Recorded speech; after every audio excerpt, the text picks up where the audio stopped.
2020년 9월 3일 LA 온누리 교회 가정에서 함께하는 영상 새벽 예배입니다.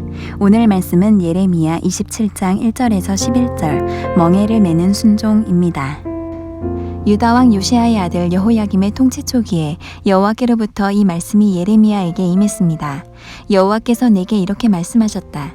너는 줄과 멍에를 만들어 내 목에 걸어라. 그러고 나서 예루살렘에 있는 유다 왕 시드기야에게 온 사신들을 통해 에돔 왕, 모압 왕, 암몬 자손의 왕, 두로 왕, 시돈 왕에게 전가를 보내라. 그 사신들에게 명령해 자기 군주들에게 전하라고 하여라. 이스라엘의 하나님 만군의 여호와가 이렇게 말한다. 너희 군주들에게 이렇게 말하라. 내가 큰 능력과 펼친 팔로 땅과 땅 위에 인간과 짐승을 만들었다. 그리고 내가 보기에 합당한 사람에게 내가 그것을 주었다. 이제 내가 이 모든 나라들을 내 종 바벨론 왕 느부갓네살의 손에 넘겨줄 것이다. 내가 또한 들짐승들을 그에게 주어 그를 섬기도록 할 것이다. 바벨론 땅이 멸망할 때가 오기까지 모든 민족들이 느부갓네살과 그의 아들과 그의 손자를 섬길 것이다. 그러나 그 후 많은 민족들과 큰 왕들이 그를 정복할 것이다. 그러나 어떤 민족이나 나라가 바벨론 왕 느부갓네살을 섬기지 않거나 자기 목을 바벨론 왕의 멍에 아래에 숙이지 않는다면 내가 그의 손으로 그들을 처벌해 칼과 기근과 전염병으로 그 민족을 멸망시킬 것이다. 여호와의 말이다.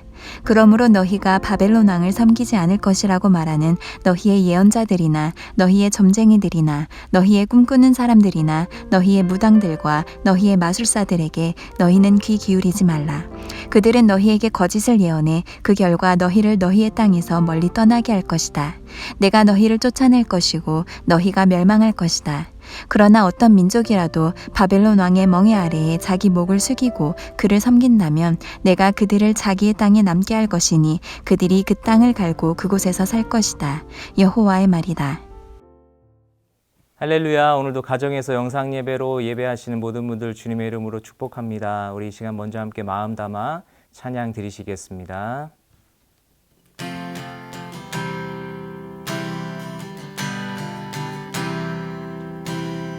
주님의 뜻을 이루소서. 고요한 중에 기다리니 진흙과 같은 날 빚으사 주님의 형상 만드소서. 주님의 뜻을 이루소서. 주님 발 앞에 엎드리니 나의 맘속을 살피시사 눈보다 희게 하옵소서. 주님의 뜻을 이루소서. 온전히 나를 주장하사 주님과 함께 동행함을 만민이 알게 하옵소서. 주님과 함께 동행함을 만민이 알게 하옵소서. 아멘. 할렐루야. 9월 3일 목요일 새벽입니다. 오늘도 하나님 말씀으로 하루 시작한 여러분에게 주님의 은혜와 사랑이 가득하시기를 축복합니다. 여러분, 오늘 본문은 그 시작에 이 사건이 있었던 시기를 알려주고 있습니다. 1절을 보면 유다 왕 요시아의 아들 여호야김의 통치 초기라고 기록되어 있습니다. 물론 성경을 쭉 읽어보면 3절의 말씀과 또 오늘 장과 이어지는 28장의 내용을 봤을 때 시드기야 왕의 시대의 이야기인 것 같습니다. 어찌됐건 요시야 왕 이후에 남유다의 마지막 시기에 대해서 잠깐 생각해 보려고 합니다. 우선 요시야라는 왕은 남유다 왕조에서 참 의미가 있는 왕입니다. 요시야 왕은 유다와 예루살렘이 대대로 섬기고 있었던 우상을 유다와 예루살렘에서 제거하고 정결케 했습니다. 그리고 성전 보수 공사 중에 발견된 그 율법책, 그 율법책의 내용을 읽고 하나님 앞에서 옷을 찢고 회개합니다. 그리고 전국적으로 대대적인 종교 개혁을 일으킨 사람이고요. 또 유월절을 회복하기도 했습니다. 이 요시야 왕 때 하나님으로부터 멀리 떠나 있던 유다와 예루살렘, 남유다가 다시 하나님 앞으로 돌아와서 여호와 앞에 서게 됩니다. 그래서 열왕기 하를 보면 이 요시야 왕의 행적과 업적을 이렇게 정리하고 있는데요. 열왕기하 23장 25절 말씀입니다. 요시야 왕 이전에도 이후에도 요시야가 한 것 같이 모세의 모든 율법에 따라 온 마음과 온 정신과 온 힘으로 여호와를 향한 왕은 없었습니다. 아멘. 이렇게 하나님의 말씀에 순종한 하나님 마음에 합한 왕이라고 기록되어 있습니다. 그런데 이 요시야 왕 이후에 남유다 왕조의 운명은 참 기구합니다. 요시야의 아들 여호아스가 왕위를 이었습니다. 그런데 3개월 다스린 후에 애굽, 이집트 왕에게 붙잡혀 갑니다. 그리고 그 3개월의 기간이 끝나고 그 다음 왕인 여호야김 왕이 세워지는데요. 이 왕은 이집트 왕 느고에 의해서 세워진 왕입니다. 여호야김은 11년을 통치하긴 했지만 그 통치하는 기간 내내 전쟁이 끊이지 않았고요. 여호야김 스스로도 바벨론의 포로로 붙잡혀 가기도 했습니다. 여호야김이 죽은 후에 그 아들 여호야긴이 왕위를 잇게 되는데 이 또한 3개월의 왕위 이후에 바벨론 왕 느부갓네살에게 붙잡혀 가게 됩니다. 그리고 그 왕위가 끝나게 되죠. 느부갓네살 왕은 이 여호야긴의 삼촌인 히드기야를 왕 위에 세웁니다. 그런데 이 히드기야도 11년을 다스린 후에 이 11년 후 남유다가 바벨론에 완전히 멸망되게 됩니다. 여러분 왕 이름이 4명이나 나와서 헷갈리시죠? 그런데 중요한 것은 이것입니다. 요시야 왕 이후에 11년, 3개월, 또 3개월, 11년, 22년 반 정도의 시간 동안 4명의 왕이 바뀌었고 그 시기에 이제 남유다가 멸망하게 됩니다. 그런데 이 4명의 왕에 대한 성경의 기록은 토시도 다르지 않고 동일합니다. 그 앞에 있는 이름만 다르죠. 예를 들어서 여호아스는 이라고 기록되어 있고 그 뒤에는 이런 문장이 이어집니다. 자기 조상들이 그랬던 것처럼 여호와 보시기에 악을 저질렀습니다. 이 4명의 왕이 똑같이 기록되어 있죠. 남유다엔 총 20명의 왕이 있었습니다. 그런데 그 왕들은 하나님의 말씀에 순종했던 왕과 그렇지 않았던 왕들로 나뉘어졌습니다. 왕들의 생애와 업적을 기록하고 있을 때 여호와께서 보시기에 어떠했더라 라고 이렇게 기록하는 것을 보면 이 모든 왕조의 주관자가 여호와 하나님 되심을 우리가 알 수 있습니다. 그런데 그 하나님께서 오늘 본문을 통해서 내가 이 세상을 이렇게 이끌어 가겠다라고 말씀해 주고 계십니다. 오늘 보면 1절부터 7절까지 말씀 한번 보도록 하겠습니다. 유다왕 요시야의 아들 여호야김의 통치 초기에 여호와께로부터 이 말씀이 예레미야에게 임했습니다. 여호와께서 내게 이렇게 말씀하셨다. 너는 줄과 멍에를 만들어 내 목에 걸어라. 그러고 나서 예루살렘에 있는 유다왕 시드기야에게 온 사신들을 통해 에돔 왕, 모압 왕, 암몬 자손의 왕, 두로 왕, 시돈 왕에게 전가를 보내라. 그 사신들에게 명령해 자기 군주들에게 전하라고 하여라. 이스라엘의 하나님 만군의 여호와가 이렇게 말한다. 너희 군주들에게 이렇게 말하라. 내가 큰 능력과 펼친 팔로 땅과 땅 위에 인간과 짐승을 만들었다. 그리고 내가 보기에 합당한 사람에게 내가 그것을 주었다. 이제 내가 이 모든 나라들을 내 종 바벨론 왕 느부갓네살의 손에 넘겨줄 것이다. 내가 또한 들짐승들을 그에게 주어 그를 섬기도록 할 것이다. 바벨론 땅이 멸망할 때가 오기까지 모든 민족들이 느부갓네살과 그의 아들과 그의 손자를 섬길 것이다.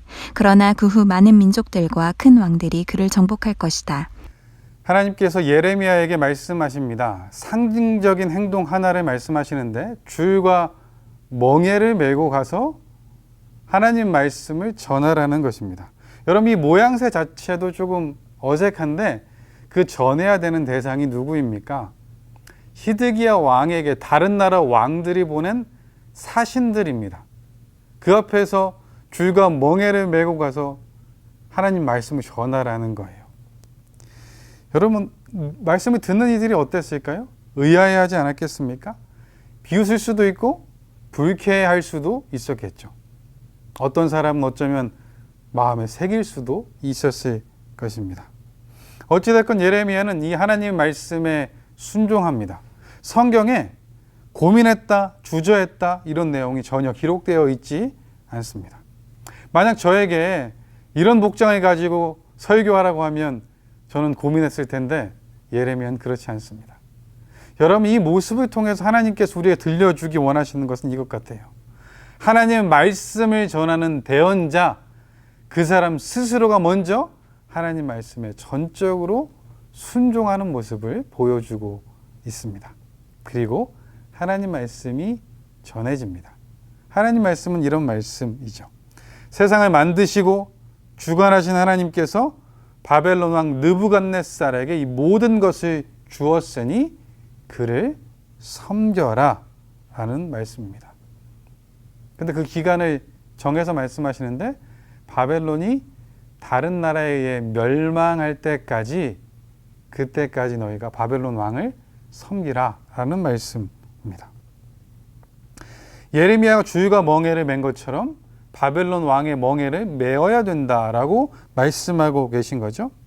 이는 유다뿐만 아니라 이방 나라 모두에게 하시는 말씀입니다. 사랑하는 여러분, 사람들이 인정하건 그렇지 않건 이 모든 세상을 주관하시는 분은 하나님이십니다.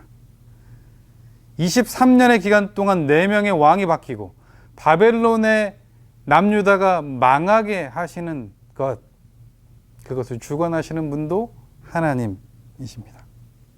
오늘 보면 6절에 보면 바벨론 왕을 내 종이라고 표현하시는 하나님을 볼 때 이 세상의 모든 것의 주관자 또한 하나님임을 알 수 있습니다. 이는요, 비단 작은 나라뿐만 아니라 이스라엘이 400년간 종살이했던 이집트도, 북이스라엘이 망하게 됐던 아수르도, 남유다를 멸망시킨 바벨론과 같은 이 대제국들도 하나님의 주권 안에 있다는 것이죠. 여러분, 우리는 알고 있습니다. 바벨론에 잡혀간 후 70년이 지난 후 페르시아의 고레스도 하나님 손에 붙잡혀서 이스라엘 백성들을 돌려보내게 되죠. 하나님께서 모든 만물을 만드셨을 뿐만 아니라 주관하십니다. 그리고 잊지 말아야 하는 것은 심판하시는 분도 하나님이시라는 것입니다. 그래서 우리는 하나님 말씀에 순종해야 합니다. 그 하나님께서 계속해서 말씀해 주시는데요. 8절부터 11절까지 말씀입니다.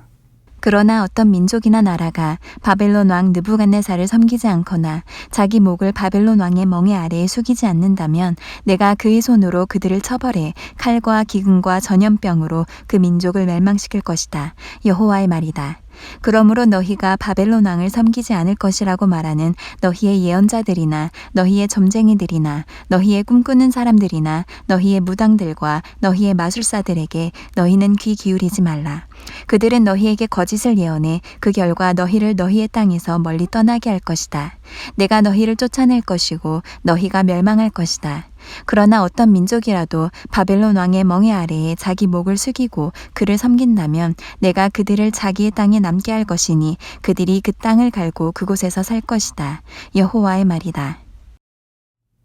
하나님께서는 바벨론 왕의 멍에를 메고 그 앞에 고개를 숙이라고 말씀하십니다. 그렇지 않으면 칼과 기근과 전염병에 의해서 멸망당할 것이다 라고 말씀하시죠. 그런데 거짓 선지자들은 그렇게 되지 않을 것이라고 이야기해 줍니다. 하나님은 이에 대해서 또 말씀하십니다. 그들의 말을 들으면 이 땅에서, 너희가 살고 있는 땅에서 쫓겨나서 멸망당하게 될 것이라고. 하지만 하나님의 이 말씀, 바벨론 왕의 멍에를 메면 너희가 지금 살고 있는 이 땅에서 살 수 있을 것이라고 말씀합니다. 여러분, 그런데 이 하나님 명령이 너무나 불편합니다. 이 멍에가 너무나 무겁고 거칠게 느껴집니다. 아마도 지금 이 말씀을 듣고 있는 유다 백성들과 시드기야 왕은 이렇게 생각했을 것입니다. 우리가 하나님의 백성인데 하나님의 백성이 이방 왕에게 가서 순종하는 것 굴욕된 일 아닌가.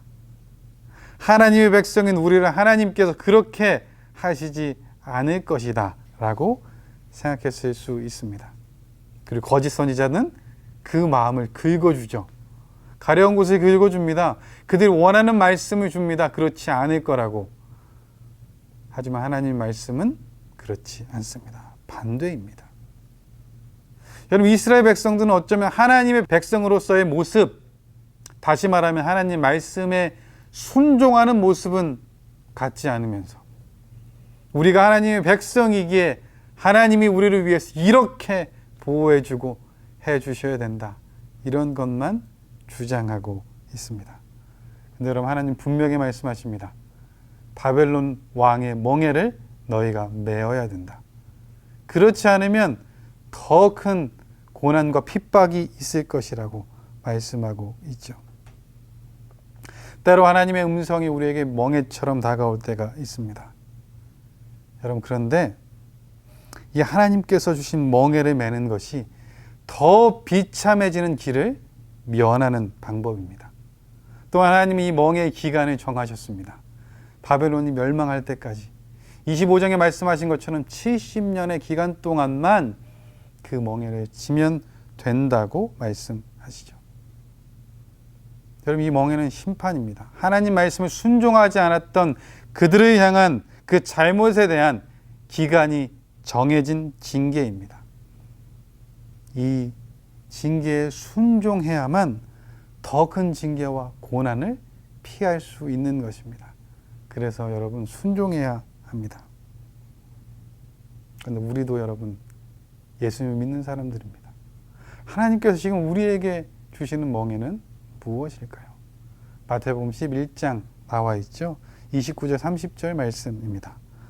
나는 마음이 온유하고 겸손하니 너희는 내 멍에를 메고 내게서 배우라. 그러면 너희 영혼이 쉼을 얻을 것이다. 내 멍에는 매기 쉽고 내 짐은 가볍다. 아멘. 예수님께서 주님의 멍에를 메고 내게 배우라고 말씀하십니다. 온유하고 겸손하게 주님의 말씀에 순종하며 한 걸음 한 걸음 따라가는 것입니다. 그러면 우리의 영혼이 쉼을 얻을 것이다 라고 말씀해 주십니다. 여러분, 오늘 본문에 보면서 찬양 한 곡이 생각났습니다. 주님 말씀하시면, 여러분, 이 찬양의 고백이 이렇습니다. 주님 말씀하시면 내가 나아가리다. 주님 뜻이 아니면 내가 멈춰서리다. 나의 가고 서는 것 주님 뜻에 있으니 오 주님 나를 이끄소서. 여러분, 그렇습니다. 이 고백이 우리에게 필요합니다. 하나님은 우리가 감당할 수 있는 멍에만을 허락해 주십니다. 하나님의 사랑과 전능하심을 신뢰하면 그 말씀에 순종할 수 있는 것입니다. 그러면 결국 우리 영혼에 쉼을 주시겠다 말씀하십니다. 사랑하는 여러분, 오늘 하루도 하나님께서 우리에게 허락해 주셨습니다. 그리고 오늘 우리에게 말씀하시는 멍에가 있습니다. 하나님을 신뢰하는 마음으로 그 멍에를 맸으면 좋겠습니다. 그리고 오늘 하루 주님과 동행하기로 결정하는 우리가 되면 좋겠습니다. 그리고 결국 우리 영혼은 쉼을 얻게 될 것입니다. 오늘 하루 그 멍에를 순종함으로 매겠다고 결단하는 우리 모두 되기를 주님의 이름으로 축복합니다. 기도하겠습니다. 사랑의 하나님 아버지 감사합니다. 때로 하나님의 말씀 우리에게 멍에와 같이 느껴질 때가 있습니다. 그럼에도 불구하고 그것이 우리를 향한 하나님의 계획이라면 순종할 수 있는 우리가 되게 하여 주시옵소서. 그래서 세상의 소리가 아닌 하나님의 음성에 귀를 기울이고 주님이 허락하신 멍에를 메고 주님과 동행하는 우리가 되게 하여 주옵소서. 주님이 말씀하시면 나아가고 주님 뜻이 아니면 멈춰 설 수 있는 우리가 되기를 원하며 예수님의 이름으로 기도합니다. 아멘.